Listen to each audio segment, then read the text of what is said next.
A recent study finds that glacial melting at North and South Poles as one of the consequences of global warming is shifting the Earth's rotational axis. Climate change might have already passed a critical tipping point, with drastic impacts ahead now unavoidable. But getting people's attention on this matter is still a challenge. Even during the week of President Biden's Climate Leadership Summit in April, about twice as many people in the US searched about Kim Kardashian than climate change. Although celebrity culture's importance doesn't measure up with the planet's future, this still reveals a harsh reality. Well, there's two features to the problem that make it hard to market. One, it is slow, but people don't necessarily see it in their lives. And secondly, it's a collective action problem. That makes it a hard thing to market because the gradualness means it's not relevant to me, and the collective action nature means I'm not relevant to it. So it has both a relevance and an agency problem from a marketing point of view. So it's inherently a hard problem. Some people are trying to change the narrative of climate change in daily life by engaging what they seem is universal and relatable to everyone, and they've resorted to the screams from the moms. So when I hear climate experts like the science moms say that the outside will be vastly different in much worse ways for my children and my children's children, well, I don't like that.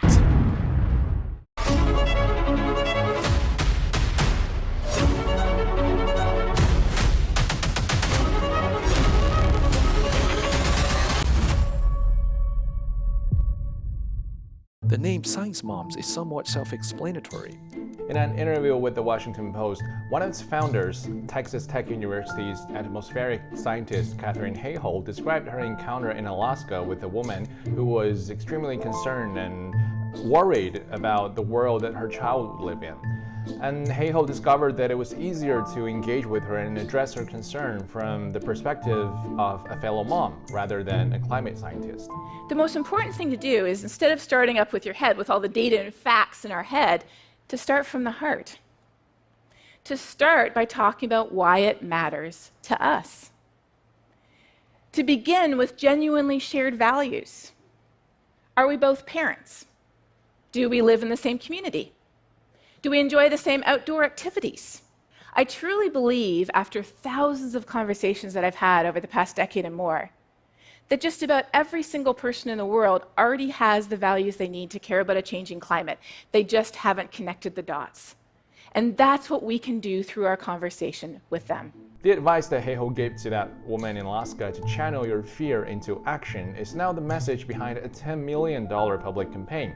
Along with some other climate scientists who are also mothers, Hayholt teamed up with a non-profit marketing firm and launched Science Moms to encourage mothers to take on climate change for their children's future. While there are numerous campaigns calling for actions, highlighting scientific research and dramatic conclusions, the Science Moms approach is different. Our role in this is really to tell simple human stories in a way that relate to people. We've taken kind of a three-part approach to this. One, we use really, really simple, universal, plain, and powerful language. And so we don't say emissions or decarbonization or anthropogenic.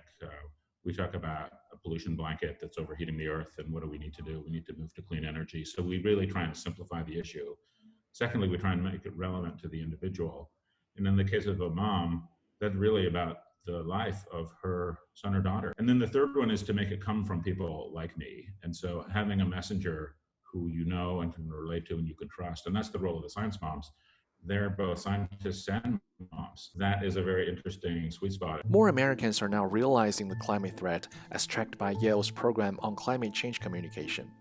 At the end of 2020, 26% of the population were alarmed by the climate threat and strongly support urgent policies, up 9 percentage points from 2015. While 29% qualified as concerned, people who believe global warming is happening but think there is still plenty of time before it impacts life. Over the past 5 years, we've seen climate change fundamentally change in the United States.